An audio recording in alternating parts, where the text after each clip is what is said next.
See, one of the most important things which we've touched on earlier also is grit. I think that is really for putting 80, 90 hours a week easy every day. Discipline gets you on it every single day, and that is what is very, because if you're not confident, you won't even get to the other two parts. Right. So, most of the people, what happens is when is something all of us have to conquer, otherwise, it will prevent us. So let me just give you a quick introduction of what we're doing and what this is all about. So basically, I'm Naman Bagri. I'm the founder of XD, a fashion brand. We've just launched our fashion brand. And what we're trying to do with this podcast is trying to learn from others' experiences. Correct? So the name of this podcast goes like anything but wrong, exploring perspectives. Anything but wrong means you share your perspective, I share my perspective, and we listen to different perspectives of different individuals, and none of them is wrong. Like that is just their perspective towards things, towards the question that we have asked, and which is not wrong at all, which is completely correct. Different perspectives hold different values. We are just trying to broaden our perspective so that maybe we can learn, we can get some guidance, we can just see what people have done before, what they are sharing with us, and what we can pick from that and benefit us in future. So basically, that is all this podcast is all about. Anything but wrong, exploring perspectives with Naman Bagri. That is what we're trying to do. So I'm sure you will have a lot of insights and a lot of things to share that we could benefit from as a team, as a brand, and our viewers also could benefit from your experiences, your values, the things you've done in your life. So we would like to have a conversation around the same. So Naman, thank you. It's a pleasure to be here. And what you were talking about is very relevant in today's time, and it has been relevant all throughout as well. Because what you mentioned, perspectives and learning from other people's perspective, it touches on one of the core things that all young entrepreneurs should have, which is continuous learning. And continuous learning actually means that you're looking and learning from other people's perspective, could be mentors, could be your peers. So you have to keep your mind open all the time so that you can learn and improve in whatever you're working on. So I think it's very appropriate, and I'm happy to be here. That's great. We are happy to be here as well. We are happy to have you here as well. And the whole point behind this is like all perspectives are right. Maybe it could be right for someone else at some different situation or different point in life, but every perspective is right. You could have the same perspective towards the same topic. I could have a different perspective towards the same topic. We are trying to get to a point where neither of our perspectives are wrong. It is just how differently we look at things, and the other person can also maybe try to learn how to look at things differently or just look at something from a different point of view, basically. I'm sure that helps a lot. Talking about leadership and innovation, let's just start from the basics, okay? What are your basic principles and values that you carry with yourself amongst your employees when you are trying to have that leadership qualities? What are your basic values and guidelines that you follow? Okay. So when I was studying, I read somewhere 3 P's: patience, persistence, and persuasiveness. And along with that, over a period of time, I've added grit, hard work. I have personally found these 4 ingredients have helped me. Patience, you've got to be patient when you're starting something new. Correct. Okay, you need to give it some time. There would be missteps along the way. You've got to give yourself enough time. You have to put in the time to see the results. Correct. So you have to be patient with yourself more than anything else. Results will come, but you have to be patient with yourself because every day you've got to get on it again, which is where you have to go into the next P, which is persistence. You have to wake up every morning in chasing your dreams, in chasing your passion. Only then you will get somewhere. You cannot decide to change your vision every day, which is why vision is very important. Every organization needs to have a vision statement, and that vision statement will take time. Once you've decided your vision, then you'll figure out how you will get there. So for that, you need to be patient, you need to be persistent, and when you're talking to people, you have to be persuasive. You may have the most brilliant idea in the world, but if you cannot walk and talk to people and rally them around your ideas, then it really does not lead to the right outcome that you're looking at. So hence, for me personally, patience, persistence, and persuasiveness are the 3 cornerstones that I have found. And grit and hard work is extremely, extremely important for all young people. Even I still look at that. You have to give the hard work so that you're putting your dreams, you're putting your plans, you're putting your action plans up there, but you've got to be at it every single day so that you can get to the desired outcome. Right. So it's very, very important for a leader to carve the way, lead the way, and in order to do that, you have to rally the troops. Your troops may lose out on the overall mission. Your troops may lose out on the motivation. Your job as a leader is to ensure that you keep reminding the people of the mission. You keep reminding them of what is it that you're trying to achieve and why is that important, and keep at it. This is what I personally found to be extremely important. Talent is definitely required, but more than talent, I feel hard work and grit is what takes people places. Definitely. Hard work is something that I also really agree on.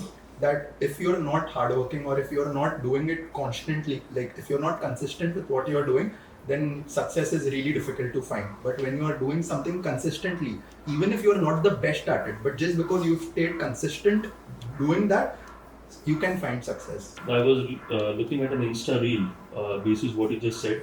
There is motivation and there is discipline.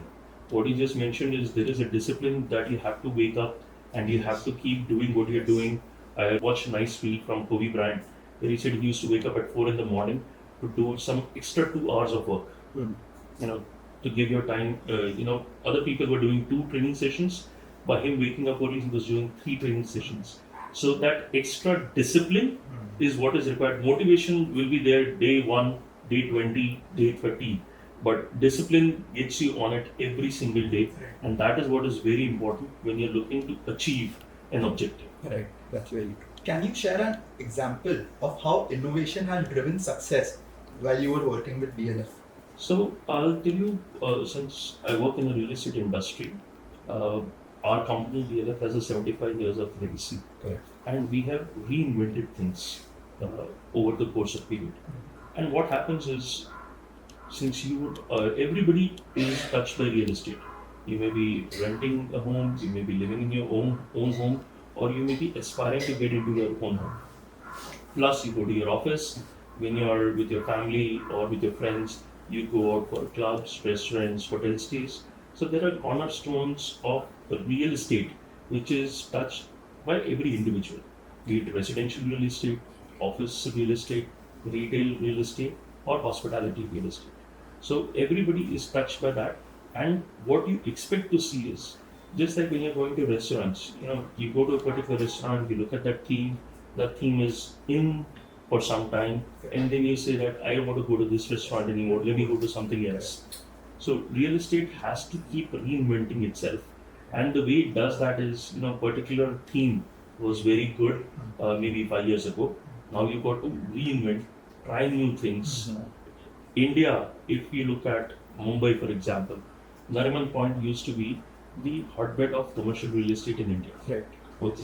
But today, when you go to that real estate center, you would see that all the entrance lobbies are not spectacular. The floor-to-floor heights is this. So real estate has constantly innovated, and all the people and all the builders and developers in the country have always looked to the West and try to see how we can be better than the West, and that is what we've been able to achieve. When you walk into a grade A office building, you've got a spectacular double height entrance. You've got glass facade. You've got daylighting coming in and out. You've got office buildings with performance glasses. It's all about innovation every step of the way. Very simple thing, all office buildings are glass. You can have a glass which will bring in so much heat that you will have air conditioning which is required to bring the coolness. Now this is where the facade companies have brought in performance glass so that the amount of heat which is coming inside the building is reduced, and hence your air conditioning load is actually less. Sustainable development is something that we've been talking about in the recent past, and our company has got a lot of accolades in terms of sustainable development. So I think in real estate or in any business for that matter, you have to constantly innovate, because if you don't innovate, you'll be left behind. You have to innovate so that you are better than the best, and this is where we keep pushing the boundaries of our development of the product, both from an aesthetic standpoint of how this development will look from outside, and from a performance standpoint, sustainable development standpoint of how this building is reducing carbon footprint.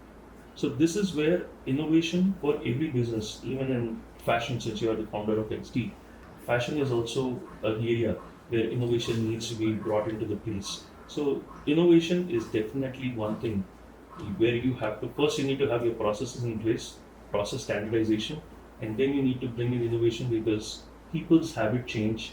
Now Indians are traveling quite a bit, even within India and abroad. Everybody is well traveled, so they want what they've seen in Dubai in India, and you will have to ensure whatever product we are offering, we have to cater to the middle class of India, which is growing, and now this middle class is going into the upper middle class, and this is the decade of India's story.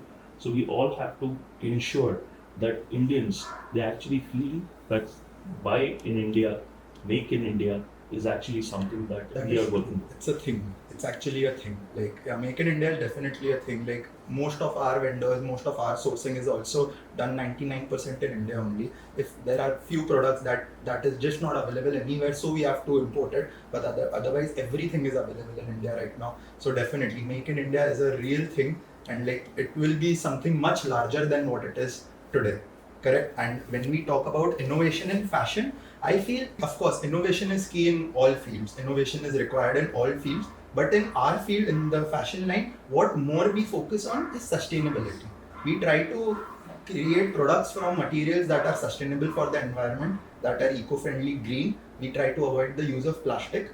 And these are the things that we are trying. One thing that we are very sure of is that we will never ever use any animal products in our products. Like no leather, no fur, no animal products. Like XD will always be an animal cruelty free brand. So that is what we are trying to focus on, and I feel sustainability is like really important for all businesses out there, be it any type of venture, be it any type of business. Sustainability is really important because that is where the world is moving towards. Everything going green, everything going eco-friendly. That is where the world is moving towards, and India would lack if we are not moving towards the same. And I'm sure all the brands already are taking large, like really huge eco-friendly steps, moving towards the sustainable development phase. We will be there, and that is exactly what we are also focusing on. To have the brand grow in a very sustainable way. To have products which are sustainable, which are eco-friendly. We are also launching seed tags. Basically, जैसे आपको मालूम है, clothing brands में when you buy any product, you tear the tag and you throw it off. Yes. Correct? That tag that you throw, it's waste. It's a waste. It's just creating nuisance, right? Those seed tags would have seeds inside that. So when you throw it or when you plant it, a proper tree comes out of it. Okay. That is very good for the environment. Everyone throws it only, right? You throw it, it's fine. But when you're throwing it also, it's not bad for the environment. So that is one step that we are trying to take. We'll have that soon with our products. That is how we are trying to get the sustainable development growth. Absolutely, that's innovation as well, right? So you're trying to innovate every step of the way, and like you rightly said, going green is the calling of the day here, and we have to all move in that direction. I'm glad that as a young company, we are already starting to think about that. Yes, it's actually a key differentiator also in business, where you start demonstrating that what you bring to the table is different from any other garment manufacturer. Okay. Definitely. I would also want to take your views on a very important topic, which is very, very, very important in all fields. Again, networking. What is your take on networking, and what are your ways of networking in your business? Like, how do you network with people who are relevant enough, or probably not relevant enough, but still you want to just network with them, stay connected with them, you want to learn something from them? What is your process of doing that? Networking is a very broad topic, and it's a very important topic as well, because what typically happens is a lot of people walk into meetings, discussions with a win or lose mentality. If I win, you will lose, and if you lose, I will win. That kind of mentality is something that we need to move away from, and we all need to start thinking about a win-win perspective. And this is where, if you're in the business for decades, over a period of time, by you focusing on being fair and creating a win-win mindset, creates a reputation. So today, I've been in this industry since 2008. The people who are working in this industry are aware what I bring to the table, are aware of the ethics that I follow, and people actually start recognizing that. So reputation is something which takes years and years to build, and it just takes a minute to destroy. There are short-term issues that come up, but we all have to think about win-win perspective. And this is where networking automatically starts, becoming important. And you cannot keep killing old relationships to make new ones. You have to maintain The old your ones. paths. Yeah, you have to maintain the old relationships because you may have moved from one project to another. You may not be working with that agency or that client anymore. But at the end of the day, when you're moving from one to another, this is a small industry. You can keep turning back, and you bump into people from one industry body to another, or one social occasion to another. And this is where having that mindset creates a reputation, and people value that. In this business or any business, reputation is key, and you don't want to do anything to jeopardize your reputation. And this is where being fair in your business dealings, having a win-win mindset, even when the going is tough, trying to find not to divide the pie, but how to increase the pie, so that one can be more open and fair in the conclusions. Not always easy, but one has to keep trying that rather than going with a win-lose mindset. So this is where I think networking in today's world is extremely key. And thanks to social media now, what positives you do are flashed in the media very quickly. What negatives you do is also flashed. So whatever time it used to take for a good deed to get distributed, with social media now, the transformation of this media is phenomenal. Every positive thing which is there, every product that is there, one can see that immediately across all the platforms. And we've got social media guys, you've got bloggers, you've got everybody right under the sun who is passing that message. Message could be good or bad. That is the narrative that you can control. And by ensuring that you are free and fair in your dealings all the time, you build upon the relationships, and over a period of time, you get the benefit of what you sow. Going to the example of the seed that you were talking about. Yeah, right. So, would you like to share an example with us ki how networking has benefited you somewhere in the last recent months? जैसे for example, आपने कभी किसी के साथ बहुत पहले network एक relation build कर दिया, नॉट थिंकिंग इन माइंड कि अभी मेरे को इससे ये काम आने वाला है और I need this person in near future, but suddenly after a couple of months, after a couple of years, you required something and then you thought, oh, I met this person back then, I think he or she could be of help, and then you connect again. And has that happened? So in our business, it works like that. So for example, if you build the project X, we are in the business of building projects, year after year, all the time. And real estate is a cyclical market. Okay, sometimes something is in trend. When it is in trend, then the time to market is extremely key. You cannot be wasting the time, spending the time 6-8 months more, because that's the difference between success and moderate success. So here, what we typically do is, if there are agencies that have a comfort with us, we have a comfort with them. If I've done a project with them and the project outcome was good, I can keep searching for new people. Okay, which is also something that we do, because new ideas come by interacting with new people. So that's why that is also important. But at the same time, everything doesn't need to be innovated all the time. A lot of things are cut and dry, and the relationships which are there, I don't have to think twice about hiring a consultant. I know we worked with X guy in the past. He's good in this particular field. Why not just repeat it? Right. So that's why the objective becomes key, and objective is to bring the product to the market faster. If you want to bring the product to the market faster, it is best to go with tried and tested people rather than keep innovating with new guys, because some cases you will succeed, but when there are challenges on timeline, it makes sense to use your networking, use the old relationships, and say, this is the team of external people that I want to work with to deliver the product faster in the market. And that may include consultants, it may include contractors, and we also have to ensure that once you have that market determination that this is the product which is required, move fast. Right. Same thing with fashion, right? So in your business also, fast. trends change fast. If it takes you 6 months to do a particular trend, you'll be out. So one has to keep doing networking. And if you have had good intentions and good relationships in the past, the moment you tell your supplier, I need these 5 designs tomorrow, they will say, okay, let me work on it. Right. If you go to a new guy, they may say that, boss, first let me figure out how is your terms of doing business, they make payments on time, etc., etc. So it takes a lot of time to build that relationship where if I pick up the phone and say, Naman, do this, you will not ask a question. You'll say, okay, fine. Because we have had it dealing in the past, and you will believe that whatever I bring to the table, it will be a fair outcome for you. Definitely, and being fair is very important while networking, I feel. Again, as we started this conversation, it should be a win-win situation for both. Like one tries to exploit the other, and it's not sustainable, it's not long-term. Exactly. If you want to keep it long-term, we need to learn to be fair. When we say fair, it should actually be 50-50.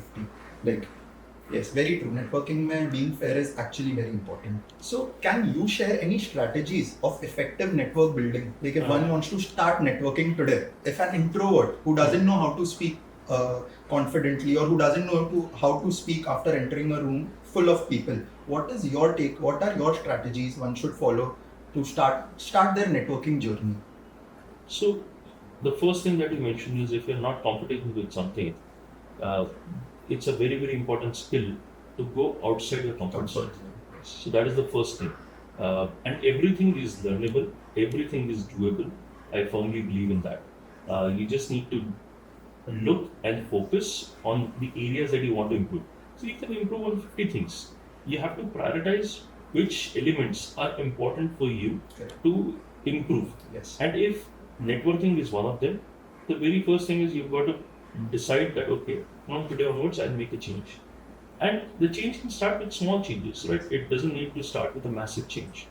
You can, if you're sitting in your house and you're ordering delivery, first thing you can do is you can go out and you can start talking to people, so that you're not having the conversation on the phone with somebody, you're actually meeting somebody. Yes. And it's a lot different than actually speaking on phone and actually speaking in person. There is a huge difference. Small change. Okay. Go to a different restaurant every week, so that you're not going to the same restaurant and talking to the same person that you're comfortable with. Go to a different restaurant. Try new things. Sometimes you may like the food, sometimes you may like the hospitality, sometimes you may not. But it's the idea of change that will start ingraining in the individual.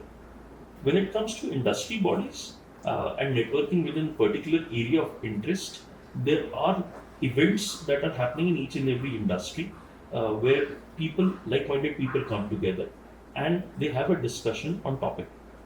It is necessary to start attending these events, not from the perspective of being a speaker, but from the perspective of being a spectator in those events. And after those events, you can mingle with people in the crowd and start building relationships. When you start attending these things, when you start going to all the industry bodies, you'll start seeing familiar people and even people within your own company that are together. So this is a way to start one day at a time, and it's a journey. The desire to change is number one.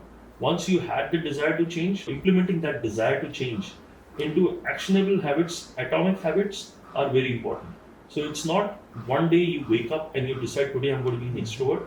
Every day you need to make incremental changes. And again, discipline. You've got to have the discipline. It cannot be a motivation one day where you say I want to be an extrovert. If you say you want to be an extrovert, then you better demonstrate that habit every single day with discipline. I think this is where people should start ensuring that whatever they want to do, start with the motivation, but implement with discipline. Right, discipline is very important. So talking about adapting to change, we know you were the JMD of India Bulls before, and right now you joined DLF as the CEO rest of India, correct? How did that change happen? And what do you think were the challenges you faced during this change that was happening, during the process of this change? Let me go back and talk about, India Bulls real estate also as a journey. I was with them for almost 12 to 13 years before I moved on DLF, and have been with DLF for the last 3 years. You don't start off with a position. So my journey with my erstwhile company also started at the not at the bottom, but at a mid-management level. I started at mid-management level. I was lucky enough to be moved to different parts of the company to learn about the different facets of the business. So I was extremely, I had the good fortune of having very good mentors and bosses who actually helped me grow my career. So that is why my first vice chairman also, I had great interactions with him. and he gave me the opportunity to become GMD when there were probably a few areas that I still had to improve upon. So, by demonstrating the willingness to grow, by demonstrating the ability to change, that's really what has helped me grow in my career. I was working with a lot of extremely smart individuals when I started my journey in real estate. But fortunately, with my grit, hard work, I was able to learn new things. So I moved into real estate from an information technology setup. I spent a good time in US before I moved back to India in 2008, and the change of the cultures in US versus India was also huge. But coming to a new industry altogether and learning about all the different facets of the business, you've got to be humble. You've got to go down. You've got to agree that yes, you don't know, but you're willing to know and learn of all the changes. So change is a part of life, an integral part of life. Change is extremely important. You can deal with change in two ways: denial, that doesn't help anybody. Second is to accept the change. In my case, I have tried to improve and embrace the change, and it's all about being humble, trying to go to the experts in the industry. I've learned from my peers, I've learned from my seniors, I've learned from people outside the industry as well. And the whole idea is to continuously learn, go to the nuts and bolts, understand a particular thing, so that then when you come to the top, you can actually say and you can have a conversation where it's not just a cursory conversation on the top. You know the subject very well. So learning about the subject is extremely key. Learning about procurement and contracts, learning about execution, learning about design, all these different facets. Everything you need to learn, and you can only learn when you start with the understanding and that I am humble, I want to learn, I want to be the best here. So you start with that approach and you embrace the change as it comes along, and you keep looking for changes.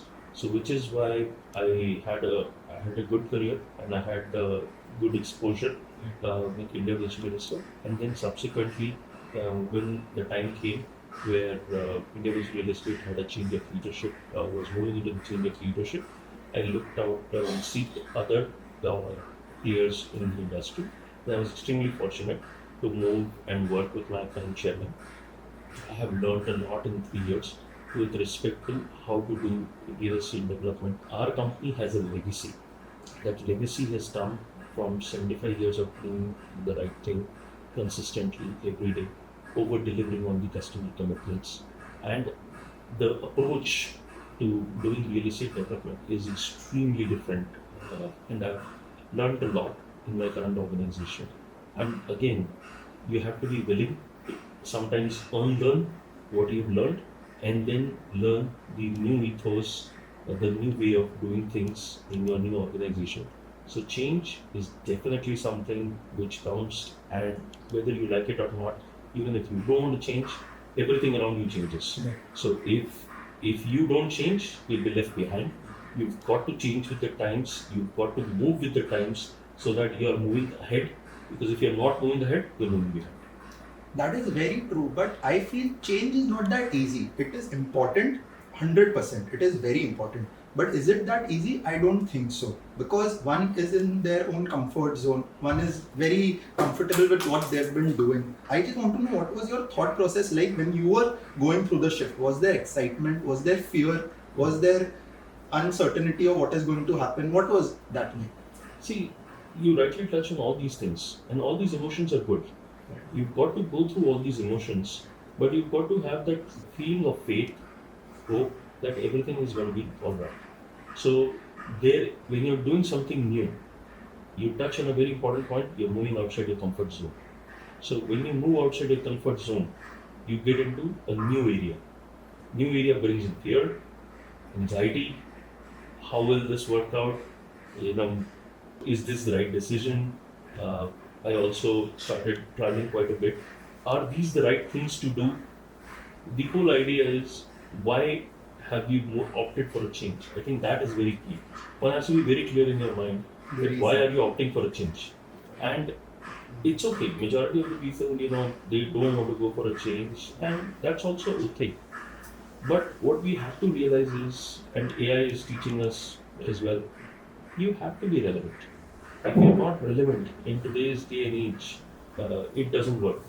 You know, there are very nice books, Who Moved My Cheese, you know, which is a very simple story. But if you read that book, you realize that there are two perspectives in life. One is you keep looking at the change and you decide to make a change in your life so that you know that you are not facing the inevitable, but you have changed your direction because of the change which you feel is inevitable. And the other way is you know the change is coming, you don't do anything about it, and then it hits you in the head. So you've got to figure out which of the two categories you're in. A lot of people want to just pass through life. That's also okay. There's nothing wrong in that. Being in a comfort zone is extremely comfortable. Why should people go for a change? But if you got to achieve something, if you want to push the boundaries of your own thought process, if you want to move ahead, then you got to figure out a way to embrace change and move outside your comfort zone. And if you're always in your comfort zone, somebody else will come in and create a new comfort zone, which will be different from yours. So if you're not moving ahead, you are going to be left behind. You look at Dubai, what they were doing. You look at Gurgaon, what Gurgaon was, 3-4 decades ago, to what Gurgaon is today. It has all come because of the vision, and because of that vision and that persistence to implement that vision. Now it's a very different city, and it's a very upward. Lot of corporates have put in their offices there. A lot of youngsters have moved in, and it's a vibrant city. How was that done? It was done through a thought, vision, mission, and then you implement on that. So change is something which has brought Dubai to what it is today. Change is what has brought Gurgaon to what it is today. So change is definitely an integral part of everyone's life, and you can't achieve the impossible or the aspirational things until you have a desire to change, and then you've got to move outside your comfort zone. They built Burj Khalifa as a thought. They went outside their comfort zone, they implemented it, and now you are seeing the benefit of what Dubai has gone through. The few leaders who push forward have to go outside their comfort zone in order to make way for the rest of the people to come. Correct. Very good. So, how has DLF Limited adapted to changing business landscapes, like in respect of the recent global events, like as in what is happening in the recent times in the whole real estate industry? How is DLF adapting to change? What is DLF doing? So in our business, we have to look at events which are happening globally, but our business is more affected by the local things which are happening. So if we look at the world real estate right now, in US, commercial real estate is where people are not going back to office, so offices are empty. Compared to India, commercial real estate, employees are coming back to office. They want office to have a good, water cooler talk. They are wanting to be in office for creating the culture of the company. So while the global events do affect India, it is the local that affects it more.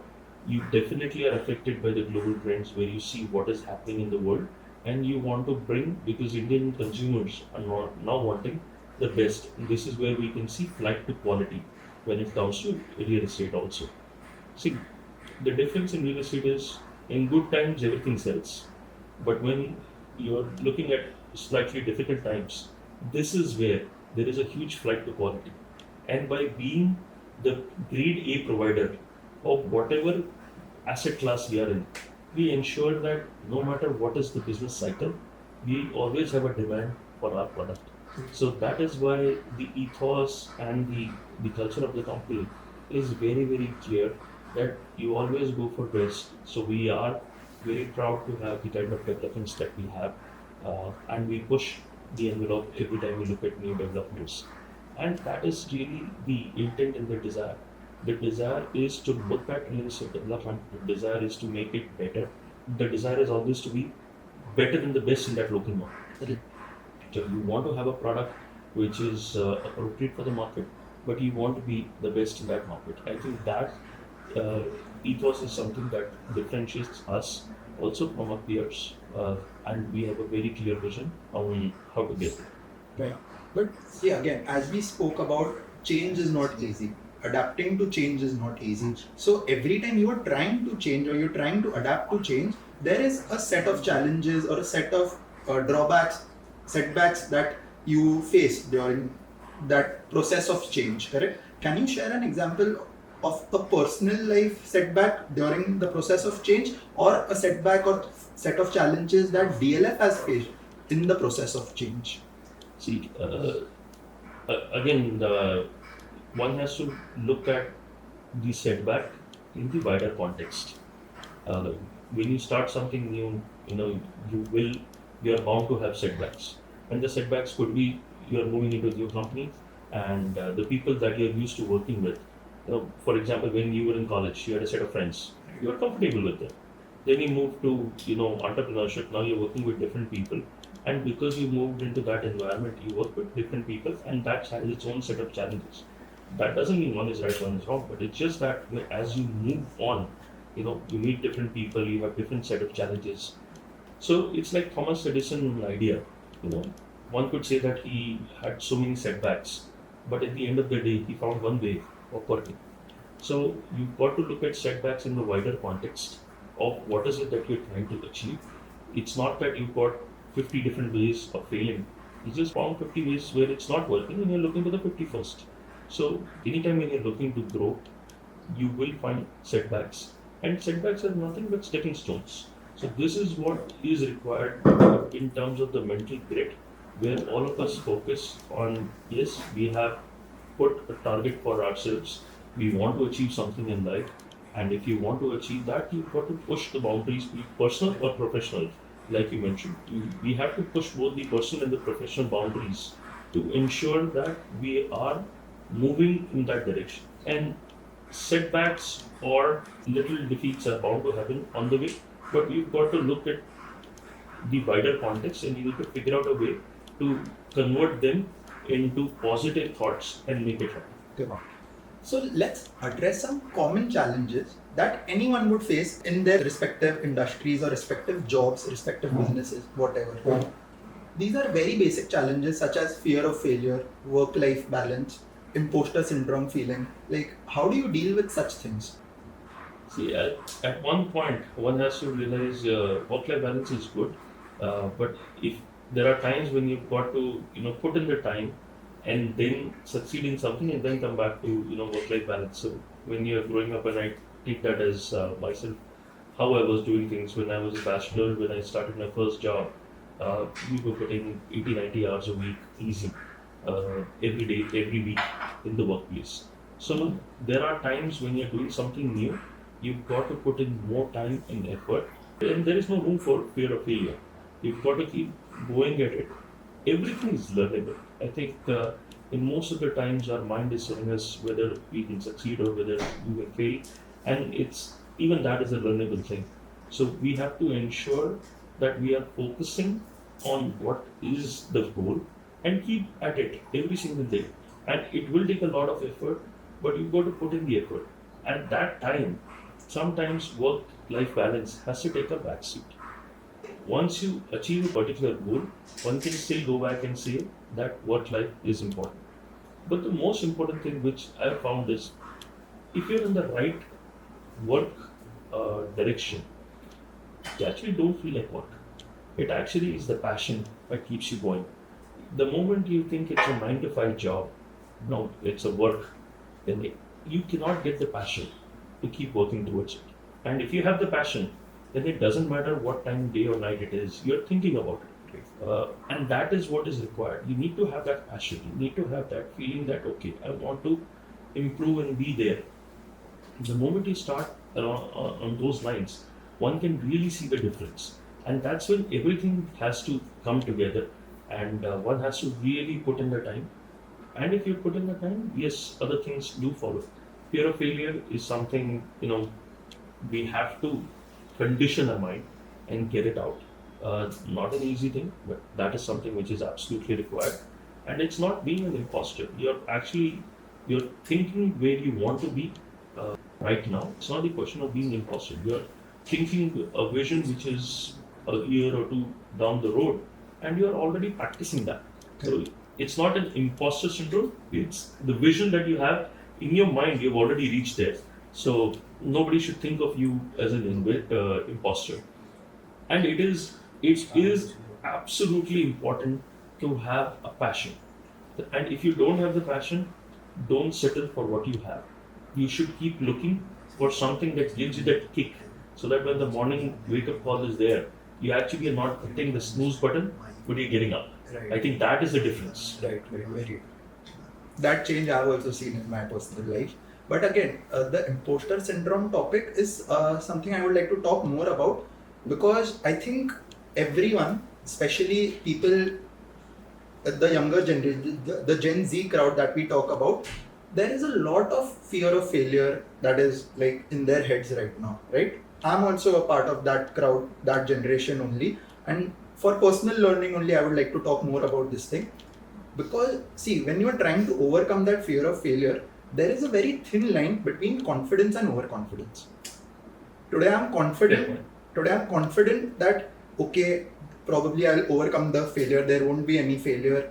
But again, I can't be overconfident about it. कि यहाँ कुछ नहीं होगा, सब सही होगा. You know, there is a very thin line between that. How do you differentiate that? You're absolutely right, Naman, but the key point is, let's draw the line between confidence, overconfidence, but you don't want to be in a situation where you're not even confident. Right. Because if you're not confident, you won't even get to the other two parts. Right. So most of the people, what happens is, when a child is born, if you ask a child what do they want to be, they'll say anything. I want to be a pilot, I want to be Prime Minister of India, I want to be the president. But as the child grows, His aspirations come down. Why? The aspirations come down because the surrounding tells him you can't do this, you can't do that. Right. So the child is born with that vision. They want to be everything that they can. Right. But then somebody tells them that you can't do this, you can't do that. This is why having the faith and the hope that everything is doable, learnable is very important. You're right. You need to have that confidence, but you need to be humble enough to say that, yes, I want to grow, and at the same time, I want to learn how to get there.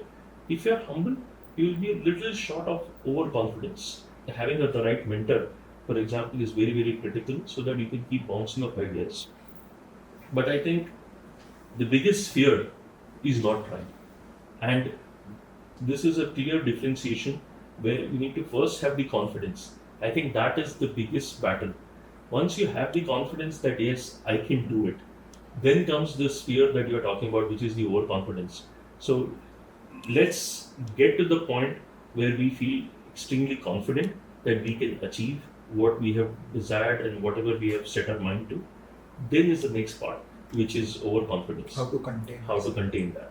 And if you are humble in your approach, I think overconfidence is not an issue.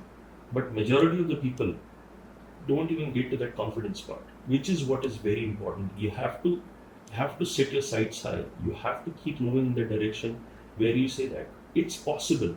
You need to go back and become the child who feels that everything is possible. Correct. And when you don't try, you cannot get better at it also. Exactly. Very true. I like one of the quotes of Jeff Bezos. I was listening to him on YouTube in one of his speeches, where he was very clear that in life he wants to, a lot of people keep thinking, and when they are at a particular age, the regret minimization mechanism is what he talks about. A lot of people, as they get older, you have a lot of regrets. What, I didn't do this, I didn't do that, because something in your mind was telling you not to do this. So he has a very good framework which he calls the regret minimization framework. He says, by the time I want to be of a certain age, I don't want to have any regrets. So I want to try all these things out. So I think that's a very important part of our life, not to have regrets. So the moment you start with that approach, then you feel that fear of failure is not, it's just overhyped. We've got to have the faith that everything is possible, and he's proved. So having the right mentor and the right leader, it can be a sports star, it can be a business leader, it can be a film fraternity leader. If you follow somebody, you will come back to that common minimum denominator of what it is that is required to succeed, and all of them have confidence. Okay. I think that is very key. Confidence, self-esteem, all of these are very important. And again, this is something I spoke about in my last episode as well, that failure is okay. Like failure is completely okay, at least for the younger generation right now, because till the time one doesn't fail, they don't understand that, okay, this is for me, this is not for me. Even if this is for me, then how do I get better at it? They won't understand until they fail. Failure also pulls you a step below from the line of overconfidence, I feel. You are overconfident, one set of failure or one time you fail, आप अपने आप जमीन पे आ जाते हो. That is also very important. So failure, I think it's totally okay. Fail quickly, fail fast so that you can try something else. And if you fail faster, if you still want to continue that, then you have more time to get better. So I think it's better to fail fast.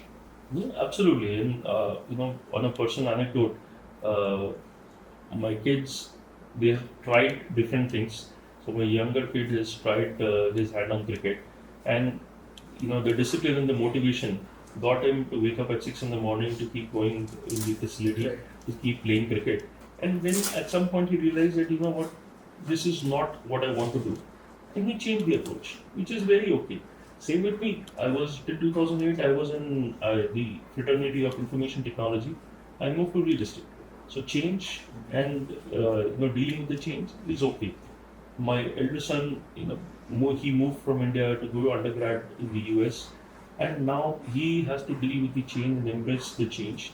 Even there, his thought was, what if it doesn't work out? And now it's been 2.5 years into it, and he feels much more confident living there. Right. So dealing with failure is something all of us have to conquer. Otherwise, it will prevent us from doing things that we want to do. Right. And again, we go back to the whole regret wala topic, that Yeah. at that age we had regrets of not even trying that. Exactly.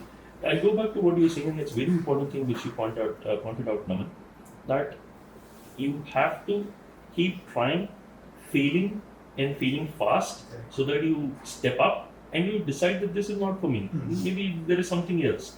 So it's good to fail, let's say within a month, rather than failing after 5 years and then changing direction. Correct. If you keep failing fast, you can figure out and get to the point where what is that item which is giving you the passion and the grit to wake up at 5 in the morning and doing what you want to do, Correct. rather than hitting the snooze button and waking up at 9 and saying, oh, another day to deal. Right. All of us need to find that way or find that path where we are all excited when we wake up in the morning, Right. rather than being dull. And when that we is wake up. very important. People don't understand that, but when one individual is living through that, that is when they understand, oh, I'm waking up to something interesting, or I'm waking up to a place that feels like a prison. Yes. That difference is like really big. It's huge. I've seen that difference during one of my old ventures only, which wasn't successful, which I failed also. But I only wasn't waking up with that that passion, that interest, or with that motivation that, okay, something big is happening, or I'm doing something valuable. But with my next project, I could see that difference, where I'm waking up before my alarm rings. I'm waking up to see messages and texts, or if I've received any calls, if I've received any messages, what is happening with my team. Like I know that difference is like really important for everyone, and that you can only figure out after you've failed. And to this topic, one of the very good YouTube videos that has truly inspired me is from Steve Jobs. Okay. He gave, I think in 2005 or so, a Stanford commencement speech. Okay. And it's a 15-minute speech. If you walk through, listen to that speech, it's truly inspiring. So he lived in an area, Bay Area, where failure is not frowned upon. Okay. When we look at an established culture, at one point in time, maybe 2-3 decades ago, trying out new things and failing in that was supposed to be a taboo. But then Silicon Valley came along. The new entrepreneurship generation has come along. And this is where failure is no longer being frowned upon. It's actually, if you start a business venture like you were saying, you didn't consider it to be a success. Still, the elements that you learned, That is is amazing. Yeah, that cannot be measured, I feel, because I always say that there was so much execution that I learned from the last venture that I'm able to place it today in my today's venture, and the difference is like it's huge. That's amazing. It's brilliant. So learning is good. I don't regret that venture did not work out. I'm always happy that venture quickly failed, but it still taught me so much that I could apply in my second venture. So that is very true. That's a very important attribute you say. Failing quick, failing fast, learning from it, stepping up and starting a new thing. Yes, that should be your mindset, I feel. Absolutely, that's a very good mindset to have for the age and every age. Every age. Every age group that you're Yes. talking about. Yes. Very true. Okay, so what is your advice to the younger generation right now? Like just few steps or few things they could do at this age only to shape their career a certain way, or probably develop certain skill sets as of today that could benefit them probably right after college, or when they're starting something of their own, or when they're joining someone as a member of their team.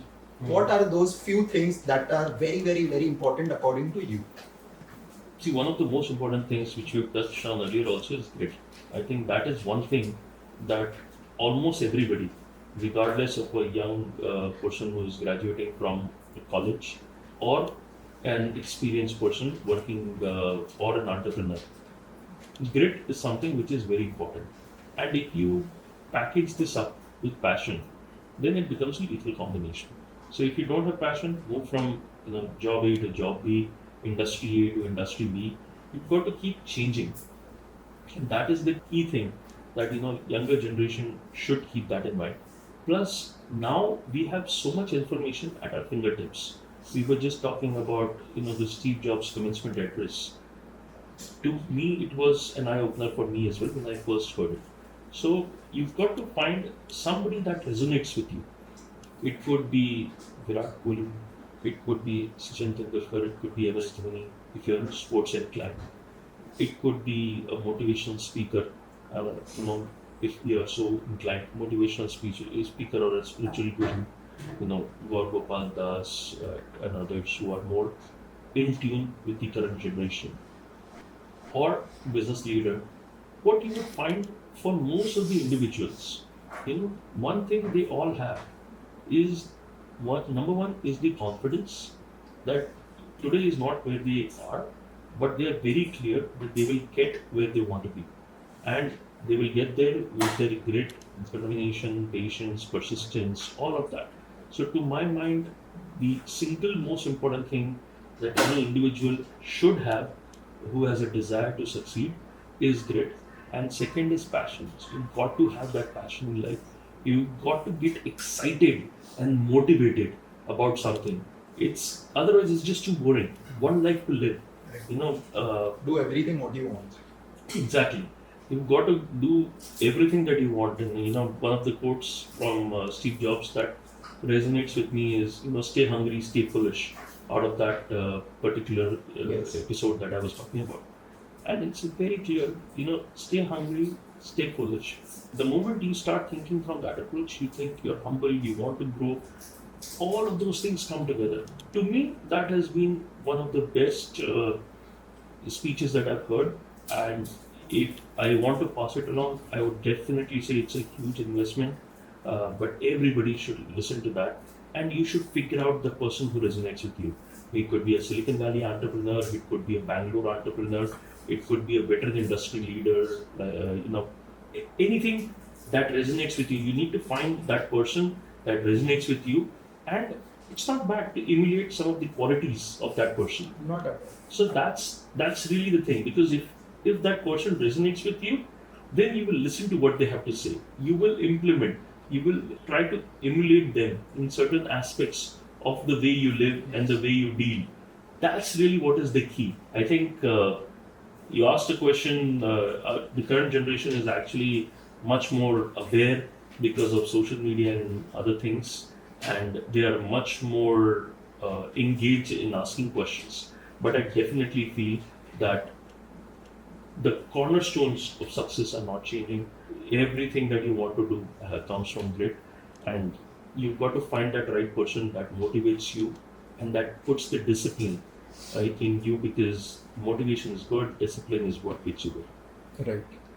I see so many kids right now trying to become an influencer because they think that is very cool, or like that will get you clout, that will get you money, whatever. they don't see how much hard work has that influencer put and has consistently put for the last how many years, months to reach where they have reached today. That is something, again, hard work is something that they need to learn, and bahar se it looks like, okay, wow, this is so flashy, this is so sparkly, I also want to do that. But it takes a lot to do that. It's not easy. Yes. Like, अपने को लगता है कि as a society right now, हम जब देखते हैं celebs को, actors को, we see, wow, their life is so cool, their life is so fun, they're earning so much. But what they're doing the entire day to match that lifestyle, that is something worth respecting, I feel. Absolutely. जितना hard work goes behind earning that fame and earning that money, that hard work is something to appreciate and respect. And that takes them there. It's not luck, it's not fate. Yes. It's complete hard work, I feel. You're absolutely true.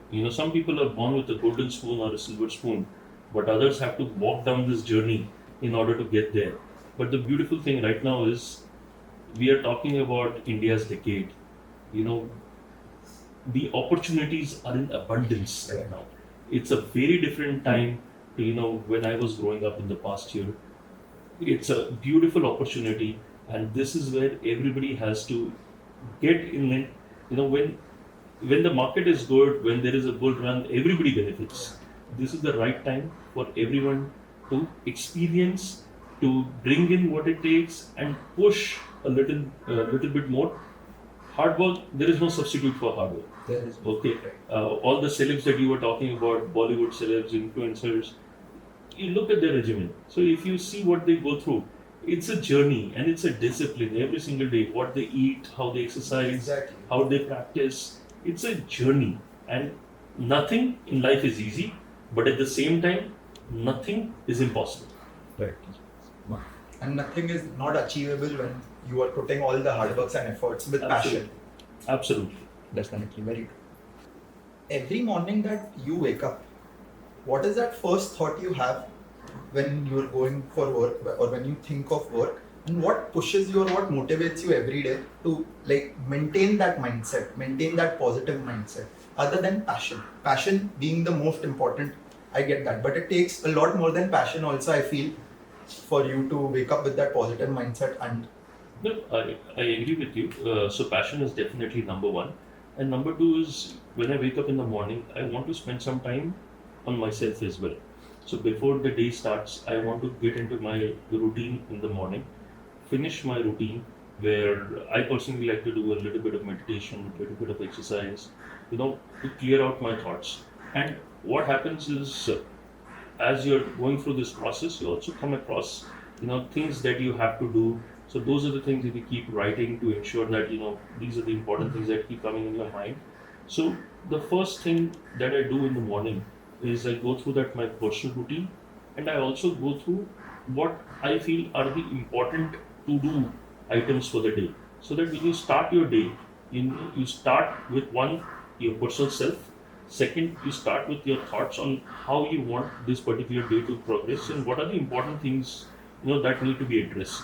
So that when you start your work, it's not the distractions which consume your day. You have those particular items that you want to do, and you have to take time from your busy routine to work on those important things.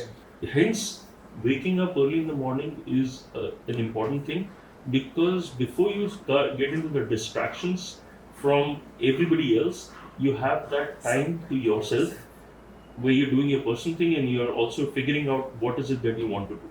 throughout the day, Exactly. you have a well-made plan for the day. Yes. You have a thought that at least I want to cover these things which are important things. Right.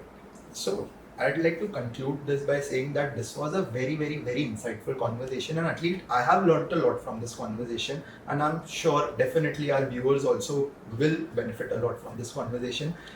So just any final thoughts, or just to summarize this conversation, do you have any one final thought for our listeners or for our viewers to conclude this conversation?